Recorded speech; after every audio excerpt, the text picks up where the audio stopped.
네, 여러분 안녕하십니까? 다산에듀 강사 권동서입니다. 수험생 여러분들께서 전기 기사 또는 전기 산업기사 실기시험과 같이 이 필답형 실기시험에서 가장 궁금해하시는 내용 중 하나가 바로 채점 기준일 것입니다. 내가 시험 문제를 답안을 썼을 때 이것이 답안으로 인정될지 또는 부분 점수가 어떻게 될지 그러한 기준에 대해서 많이들 궁금해하실 텐데요. 이번 영상에서는 그러한 것들에 대해서 제가 한번 설명을 드려보고자 합니다. 자, 한번 유의사항부터 알아보겠습니다. 첫 번째 유의사항은요. 바로 단위는 꼭 쓰자입니다. 단위는 꼭 쓰세요. 이렇게 정의를 할 수가 있겠습니다.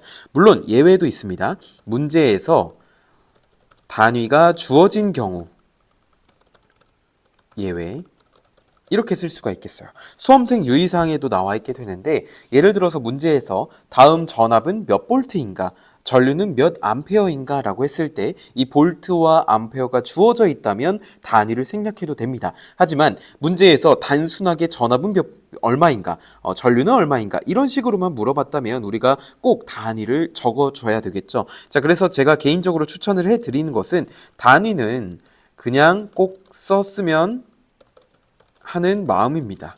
자, 이게 무슨 말이냐면은 예를 들어서 문제에서 단위가 주어져 있는데 단위를 쓰면 정답이죠. 문제에서 단위가 주어져 있지 않은데 단위를 써도 정답입니다. 그런데 문제에서 단위가 주어져 있으면 다행인데 안 주어져 있는 상태에서 내가 단위를 쓰지 않았다면 그것은 오답이 되기 때문에 여러분이 그냥 연습하실 때 시험 문제를 준비하실 때에도 그냥 단위를 쓰는 습관을 들이셨으면 하는 마음이에요. 그래야지 내가 괜히 단위를 썼나 안 썼나 이렇게 결과를 기다리는 데까지 굉장히 그 시간이 길고도 힘들 수도 있습니다. 그렇기 때문에 꼭 단위를 쓰셨으면 하는 마음입니다.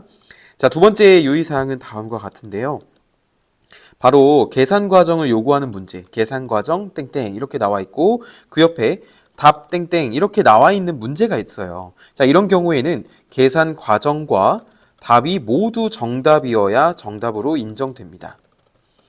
자, 예를 들어서 계산 과정이 맞았는데 답이 틀렸거나 아니면 계산 과정은 틀렸는데 답이 맞았거나 할 때 이거는 오답으로 인정된다라는 거예요. 그렇기 때문에 이 계산 과정과 답을 꼭 정확하게 맞춰야지만 우리가 정답으로 인정을 받을 수가 있습니다. 자, 이럴 때에는 계산 과정을 꼭 필히 잘 적어 주셔야 되고요. 만약에 이 계산 과정이 없고 이 답만 이렇게 답 땡땡 이렇게 하는 경우가 있어요. 자, 이런 경우에는 계산 과정을 쓰는 란이 없기 때문에 우리가 답만 정확하게 맞으면 정답으로 인정이 됩니다. 이렇게 좀 결론을 내릴 수가 있겠습니다. 그래서 시험지 맨 밑에 보시면 연습란이 있어요.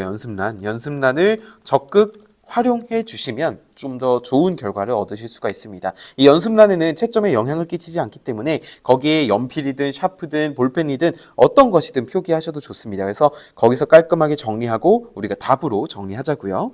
자, 세 번째 유의사항은 다음과 같습니다. 바로 결과값 표기 방법인데요. 결과값의 소수점 표기는 소수점 이하 셋째 자리까지 나타내고 셋째 자리에서 반올림해서 둘째 자리까지 나타내기입니다. 이게 무슨 말이냐면은 예를 들어서 문제에서 소수점 표기 방법 단 이렇게 표시할 수 있겠네요. 단 소수점 별도 표기 조건이 없을 경우에만 해당. 예를 들어서 문제에서 다음 수치를 소수점 이하 넷째 자리까지 표기하시오. 자, 이런 문구가 있다면 우리는 답안을 쓸 때 소수점 이하 넷째 자리까지 써야 할 것입니다. 다섯째 이하에서 반올림해서 넷째 자리까지 써야겠죠. 하지만 이런 조건이 없고 또 절상하시오, 절사하시오 이런 조건이 없을 경우에는 반드시 소수점 이하 셋째 자리에서 반올림해서 둘째 자리까지 나타내야 합니다. 이 사항은 수험생 유의사항에도 나와 있는 사항이고요. 자, 그래서 제가 좀 추천을 해드리는 방법은 바로 이것입니다. 어떤 거냐면 계산 과정에서는 소수점 신경 쓰지 말고 편하게 작성.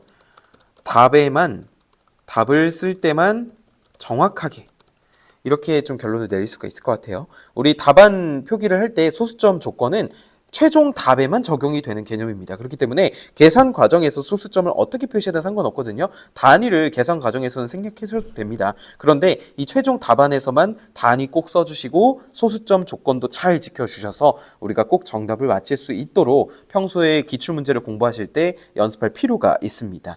자, 이렇게 해서 몇 가지 유의사항에 대해서 조금 말씀을 드렸는데요. 우리 부분 점수에 대해서도 굉장히 궁금해 하실 거잖아요. 그래서 제가 몇 가지 유형별로 문제를 준비했는데 그 문제를 보고 부분 점수가 어떻게 될지에 대해서 한번 말씀드려 보겠습니다. 첫 번째 문제 유형은 소문제로 나눠져 있는 문제입니다. 자, 이 경우에 부분 점수가 어떻게 되는지 한번 볼게요. 자, 이러한 문제가 있다라고 했을 때 보시면 1번, 2번, 3번에 이렇게 소문제가 3개로 구성이 되어 있습니다. 그런데 이 문제의 배점이 예를 들어서 9점이라고 해볼게요. 9점. 그러면 우리가 이렇게 생각할 수가 있어요. 아, 전체 배점은 9점이니까 소문제가 3개네? 그러면 소문제 하나당 3점이겠네? 라고 받아들일 수가 있죠. 그래서 우리가 가채점을 했을 때 3점, 3점, 3점에서 내가 만약에 첫 번째 문제만 틀리고 나머지 다 맞으면 나는 6점이겠네? 라고 생각할 수가 있어요. 하지만 그것이 아니라 이 소문제별 상세 배점은 공개되어 있지 않기 때문에 1번 문제가 예를 들어서 2점, 2번 문제가 3점, 3번 문제가 4점일 수 있다는 것입니다. 그래서 우리가 막연하게 3, 3, 3 이렇게 계산하는 것은 절대 안 되고 소문제별로 부분 점수는 존재하지만 상세 배점은 공개되지 않는다. 이 정도로만 좀 아시면 좋을 것 같습니다. 그래서 결론은 뭐예요? 부분 점수가 있으니까 우리가 무엇이든 최선을 다해서 풀 필요가 있다라는 것이죠. 자, 두 번째 유형을 보겠습니다. 두 번째 유형은 표 안에 번호에 내용을 채우는 문제입니다. 자, 이게 무슨 말이냐면은 1번, 2번, 3번, 4번, 5번으로 되어 있잖아요. 이 문제가 실제로 배점이 어떻게 되어 있었냐면 5점짜리 문제였습니다. 그래서 빈칸이 지금 몇 개 있습니까? 1번부터 5번까지 해서 5개 있죠. 자, 이 경우에는 1번 맞으면 1점, 2번까지 맞으면 2점, 3번까지 맞으면 3점. 즉, 이 5개 중에 개수만큼 점수가 배정이 된다라는 것입니다. 실제로 그렇게도 채점이 되어 왔고요. 그렇기 때문에 여러분이 이런 빈칸에 알맞은 것을 써놓는 문제가 있다면 그 배점을 한번 보시고 5점에 5개다. 그러면 아, 이거는 1점씩이구나 라고 판단을 할 수가 있습니다. 그래서 표 안에 번호의 내용을 채우는 문제도 부분 점수가 있다. 그렇기 때문에 무엇이든지 더 상세하게 적어서 꼭 맞춰야만 한다. 이렇게 결론을 내릴 수가 있겠습니다. 자, 세 번째 유형을 한번 보겠습니다. 세 번째 유형은 장단점, 특징, 종류 등을 묻는 문제입니다. 이 문제 또한 부분 점수가 반드시 존재하게 되는데요. 실제로 이 문제 같은 경우에는 부분 점수가 6점으로 배정이 되었었습니다. 자, 근데 보시면 지금 1번, 2번 소문제가 되어 있고요.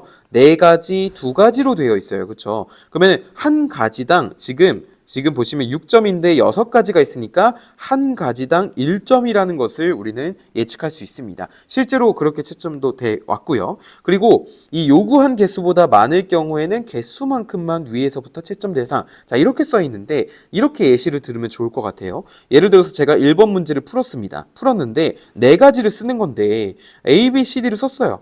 아, 근데 조금 애매한 겁니다. 그래서 제가 2까지 이렇게 쓴 겁니다. 그러면 저는 4가지를 쓰라고 했는데 지금 몇 개를 썼습니까? 5개를 썼잖아요. 그럼 어떻게 되냐면 이 개수만큼 위에서부터 차례대로만 채점 대상에 속합니다. 그러면은 2가 만약에 맞았다고 할지라도 이 마지막에 쓴 거는 채점 대상에서 제외된다라는 거예요. 그래서 내가 A, B, C, D를 계산을 했더니 이렇게 된 겁니다. A 맞고 B 틀렸고 C 맞고 D 맞고 한 거예요.